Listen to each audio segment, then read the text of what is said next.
মুসলমানদের হাতে ওয়াকফ বোর্ড না থাক এই বিষয়ে ভোট পড়েছে কয়টা? 288। মুসলমানদের হাতে ওয়াকফ বোর্ডটা থেকে যাক, এই নৈতিকতায় একই আদর্শে থেকে যাক, এটা নিয়ে ভোট পড়েছে 232টা।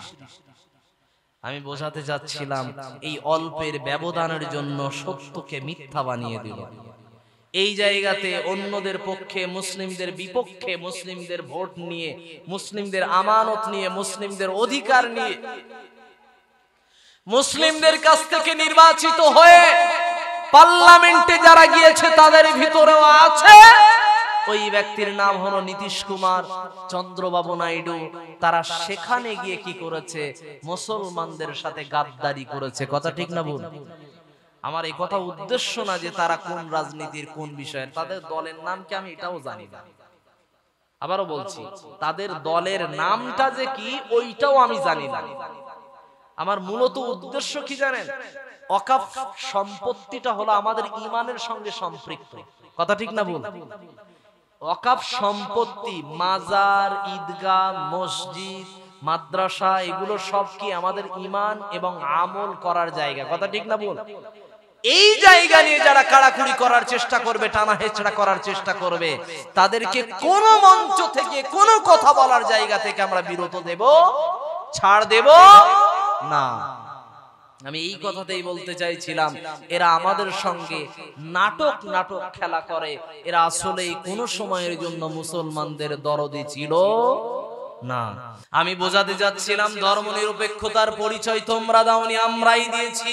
অটোমেটিক সেই ভারত স্বাধীনতার আগে থেকে যেমন ভাবে এই দেশকে ধর্মনিরপেক্ষ ভাবে আমরা তোমাদেরকে উপহার হিসাবে দিয়েছিলাম, এদেশের ভিতরে আমরা যদি দেখতে যাই, দিল্লি যে গেট আছে, ইন্ডিয়া গেট যেটা আছে, সেখানে আপনি দেখতে যান মুসলমানদের নাম সেখানে স্বর্ণ অক্ষরে লেখা আছে। মুসলমানদের নামের সংখ্যাই বেশি আছে, আর অন্য ধর্মের সংখ্যা অনেক সীমিত আছে। আমি বদনাম করার লক্ষ্যে বলছি না, বোঝাতে যাচ্ছি এই দেশকে স্বাধীন করার জন্য ইংরেজদের ফাঁসির ঝুলিতে, ফাঁসির দড়িতে বহু উলামারা ফাঁসির কাস্টে ঝুলেছে। এদেশকে বাঁচানোর জন্য, দেশের নাগরিকদের জন্য এদেশের ভিতরে ফতোয়া জারি করেছিল, ইংরেজদের বিরুদ্ধে জিহাদ করা মুসলিমদের জন্য ফরজ। যারা এই ফতোয়া দিয়েছিল তাদের জমি, তাদের সম্পত্তি নিয়ে তোমরা কাড়াকাড়ি করছো। তোমরা বলছো হাজী মহসিন ফান্ডকে, তোমরা বলছো না এটা ভারতের সকল নাগরিকদের অধিকারের জন্য নেওয়া হবে। তোমরাই বলছো এদেশটা কি? এদেশটা ধর্মনিরপেক্ষ দেশ বলে তোমরা ওয়াকফ বিল নিয়ে কাড়াকাড়ি করছো। বলছো না মুসলমানদের হাতে রাখা যাবে না, মুসলমানদের সবার সব অধিকার পাচ্ছে না, তাই আমরা তাদের অধিকার বুঝে দেব বলে আমরা ওয়াকফ বোর্ডটাকে হাতে নিতে চাচ্ছি। এই কথা আমাদের বিশ্বাস করতে হবে। এই কথা তোমরা আমাদেরকে বিশ্বাস করতে বলছো।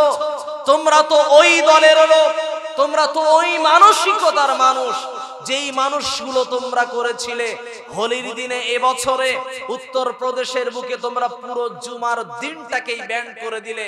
বললে জুমার দিন জুমার সময়ে পড়তে পারবে না, যদি জুমা পড়তে হয় হয় বাড়িতে পড়ো, অথবা যদি জুমার নামাজ মসজিদে পড়তে হয় তাহলে বেলা 2টার পরে পড়ো।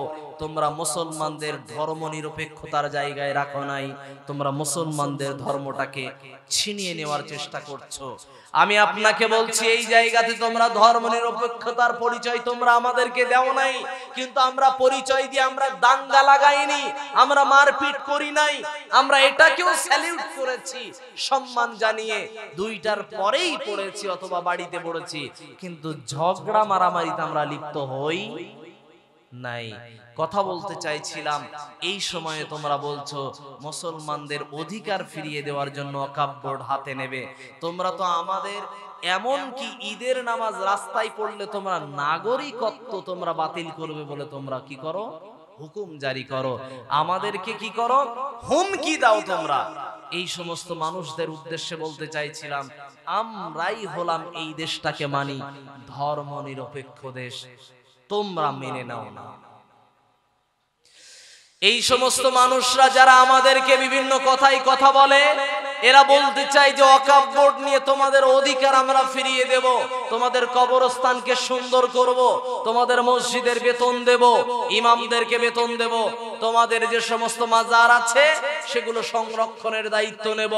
তোমরা এই কথা বলতে গিয়ে তোমরা এই সমস্ত যুক্তি যখন দেখাচ্ছ, সেই সময় তোমরা বলেছো না ওয়াকফ বোর্ডের ভিতরে কোনো মুসলিম ছাড়া অমুসলিম কেউ এর ভিতরে প্রবেশ করবে না। কিন্তু ওয়াকফ বোর্ডের যে সমস্ত বিল পাস করা হচ্ছে, ওই বিলের ভিতরে একটা অ্যাক্ট দেওয়া আছে, ওর ভিতরে লিখিত করা আছে যে যে সমস্ত ব্যক্তিরা চাকরিতে যুক্ত হবে ওয়াকফ বোর্ডের ভিতরে, সেই সময় অন্তত 2 জন অমুসলিম প্রাপ্তবয়স্ক পুরুষ শিক্ষিত ব্যক্তিত্ব হিসাবে, এই দেশের নাগরিক হিসাবে ওখানে অন্তত 2 জন অমুসলিমকে রাখা হবে। অথচ গত 2 দিন আগে আমাদের দেশের গৃহমন্ত্রী তিনি ঘোষণা দিয়ে বলছেন এদেশের ওয়াকফ বোর্ডের ভিতরে অন্যরা বিরোধী পক্ষরা ভয় দেখাচ্ছে যে ওয়াকফ বোর্ডের ভিতরে অমুসলিমদেরকে ঢোকানো হবে, ওয়াকফ বোর্ড ছিন্ন ভিন্ন হয়ে যাবে। অতএব শুনে রাখো, জেনে নাও, ওয়াকফ বোর্ডের ভিতরে কোনো অমুসলিম ঢুকবে না। একথা মিথ্যা কথা, একথা মিথ্যা কথা, একথা মিথ্যা কথা। কাগজ কলমে একটা লেখা আছে, তোমার মুখে আর একটা কথা চলছে। এ কথাই প্রমাণ করে কাগজ কলমে যেটা লেখা থাকবে সেটা আইন হিসাবে প্রমাণিত হবে। কারণ মুসলমানরা সবাই তো পড়ে দেখবে না, সবাই তো পড়ালেখা জানে না। ওই আমাদের গৃহমন্ত্রী স্যারের যে সমস্ত বাতেলাবাজি কথা, মিথ্যা কথা, ওই কথাতেই মানুষ পোষ মেনে নিয়ে সবাই ওটাই বুঝে যাবে, না যেটা বলেছে এই তো হয়ে গেছে। কিন্তু তারা যতবারই আমাদের বিষয় নিয়ে নাক গলিয়েছে, প্রত্যেকটা বিষয়ে মুসলিমদের ক্ষতি হয়েছে না হয়নি? হয়েছে না হয়নি? হয়েছে। আচ্ছা, আমি যুক্তি হিসাবে বলতে চাইছিলাম কয়েকটা কথা। যদি আমরা দেখি শিখদের যে সমস্ত ধর্মের যে ধর্মীয় শালা, ওটাকে কি বলে? কি বলে এটাকে? গুরুদুয়ারা। এই গুরুদুয়ারাতে কোন মুসলমান এই গুরুদুয়ারার কোন রকম জায়গাতে, কোন ট্রাস্টে কোন মুসলমান সদস্য বা সরকারি ভাবে কেউ নিযুক্ত কোনদিন হয়েছে এর প্রমাণ আছে? কোন মন্দির, কোন জায়গার মন্দিরের সংস্থার কোন রকম যে ট্রাস্ট আছে, সেই ট্রাস্টের কোন সদস্য মুসলমান আছে? নাই। মুসলমানরা কোনোদিন ওই জায়গাতে হাত দিতে যায়নি। তাহলে তোমরা মুসলমানদের মসজিদ, ঈদগাহ, কবরস্থানে হাত দিতে আসছো কেন? ওটা যেমন তোমাদের কাছে প্রমাণ বহন করে, তোমাদের ধর্মের আবেগ বহন করে, ধর্মের ভালোবাসা বহন করে, ধর্মের বিশ্বাস বহন করে, এটাও তেমনই আমাদের ঈমান এবং বিশ্বাসের সঙ্গে সম্পৃক্ততা আছে। অতএব এই জায়গাতে যদি মনে হয় হাত দেবে, তাহলে আমার মনে হয় সারা ভারতবর্ষের ভিতরে তোমরা বলছো যে মুসলিমদের ওয়াকফ সম্পত্তি সারা ভারতবর্ষের ভিতরে 3 ভাগের 1 ভাগ সম্পত্তি আছে ওয়াকফ সম্পত্তিতে। তোমার যদি নজর এতই ভালো থেকে থাকে, তোমার চশমাটা যদি এতই পাওয়ারওয়ালা হয়ে থাকে যে এর সম্পত্তি অনেক, অতএব এখানে অনেক ঘাপলা হচ্ছে, তাই তুমি এখানে জাস্টিফাই করার জন্য তুমি এখানে নজর দিচ্ছ। তো এত নেতা মন্ত্রীদের পিছনে, বিরোধী পক্ষদের পেছনে সিবিআই লাগিয়ে দাও, এনআরআই লাগিয়ে দাও, আইবি অফিসার লাগিয়ে দেন, তো এদের পিছনে কেন লাগাচ্ছেন না? এগুলো ওয়াকফ বোর্ডের পিছনে এরকম যাচাই বাছাই হলেই তো যথেষ্ট হয়ে যায়, তাই না? এটা করলেন না কেন?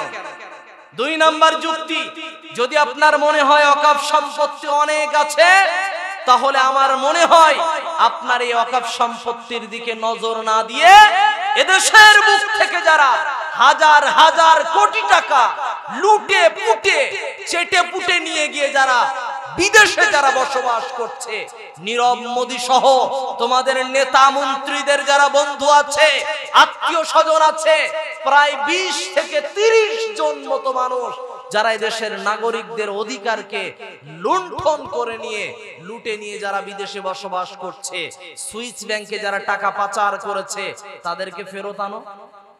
ট্রাইব্যুনালের মাধ্যমে তাদেরকে 2-5 জনকে ফেরত এনে রাখো। এনেই দেখো সারা ভারতবর্ষের যত গরিব মানুষ আছে এদেরকে আর রেশন দেওয়া লাগবে না। তোমরা বলেছো না যে আমরা করোনাকালীন সময়ে এত হাজার কোটি জনগণকে আমরা কি দিয়েছি? রেশন দিয়েছি, রেশনের মাল দিয়েছি, 5 কিলো করে চাল দিয়েছি। খুব গর্বের সাথে বলছো, তার মানে তুমি কি বুঝিয়েছো?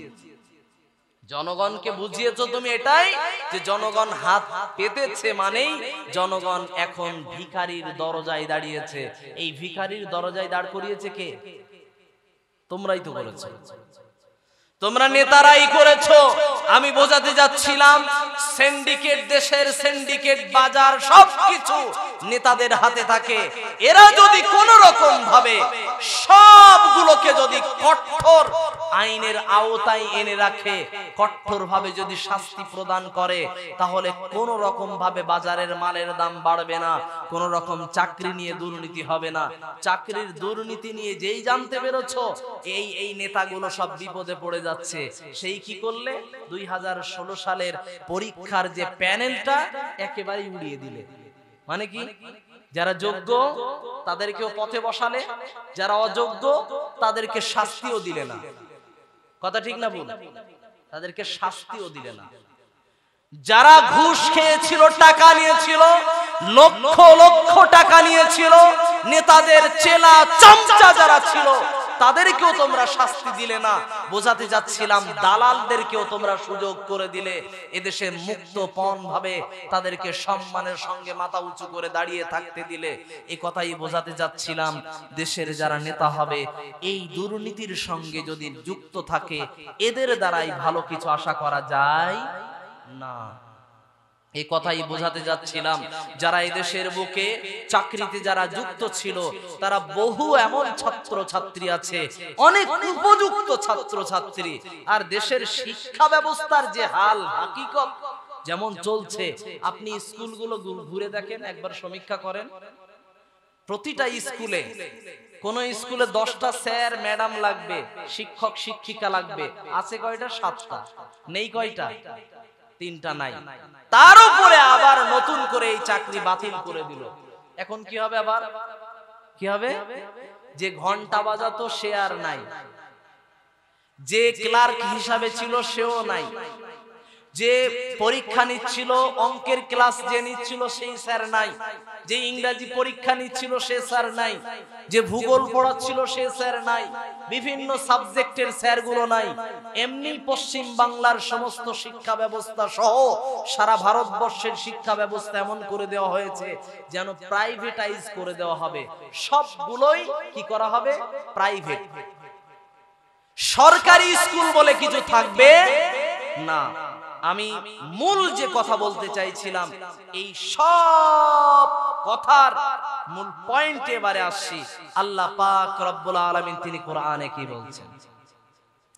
আল্লাহ পাক রব্বুল আলামিন তিনি বললেন, ওয়া মিনান নাসি মান ইয়াকুলু আমান্না বিল্লাহি ওয়া বিল ইয়াউমিল আখির ওয়া মা হুম বিমুমিনিন।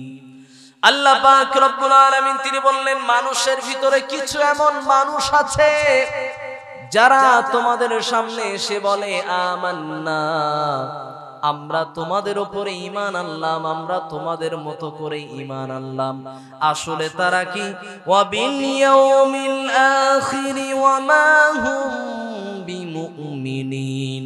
সূরাতুল বাকারা পারা নাম্বার 1, সূরা নাম্বার 2, আয়াত নাম্বার 9, আয়াত নাম্বার 8 এবং 9 এর ভিতর আল্লাহ পাক রব্বুল আলামিন তিনি কি জানালেন?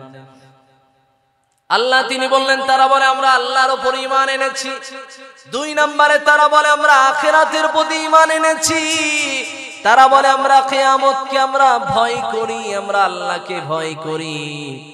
আল্লাহ পাক তিনি তাদের বিষয় নিয়ে বললেন, ওয়া মা হুম বিমুমিনিন। ওরা মুখে দাবি করবে যে আমরা আল্লাহর উপর ঈমান এনেছি, আখিরাতে বিশ্বাস করি, কিন্তু প্রকৃতভাবে তারা কোনো ঈমানদারই নয়। তারা কোনো ঈমানদার না। এই কিছুদিন আগে রমজান মাসে একজন অ্যাক্টর মসজিদে নামাজ পড়তে এসেছিল না? ইফতার করতে এসেছিল না? জানেন,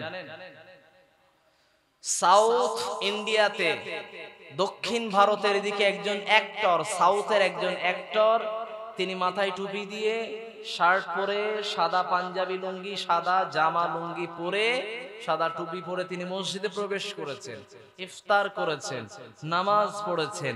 নামাজ পড়ার পরে অনেকে ফেসবুকে রটিয়েছে তিনি ইসলাম গ্রহণ করেছেন। আসলে কি তাই? তাই আল্লাহ কি বলছেন এদের সম্পর্কে দেখেন।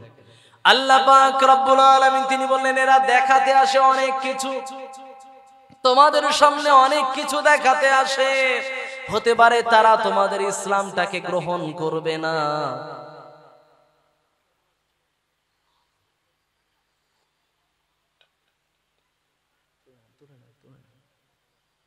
তবে তোমরা খেয়াল রাখবে, ওই সমস্ত ব্যক্তিরা তোমাদের উপরে, তোমাদের আল্লাহর উপরে ঈমান আনে নাই, তারা মুমিন নয়, তারা মুসলিম নয়।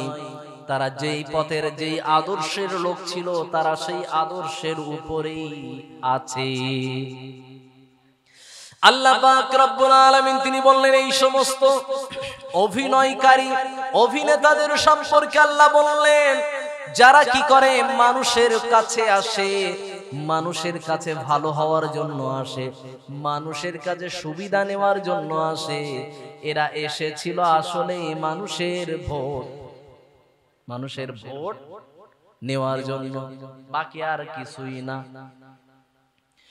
একজন ব্যক্তি আছে, তার নাম হলো চন্দ্রবাবু নাইডু। এই লোকটা কি করে, যখন ঈদের সময় রমজান মাস যখন আসে, তখন মাথায় টুপি দেয়, হাজী রুমাল পরে, মুসলমানদের কাতারে এসে এত সুন্দর করে কথা বলে, দেখে মনে হয় জীবনে কোনোদিন মুসলমানদের বিরুদ্ধে যাবে না। দুই নম্বরে আরেকটি লোক, তার নাম হলো নীতিশ কুমার।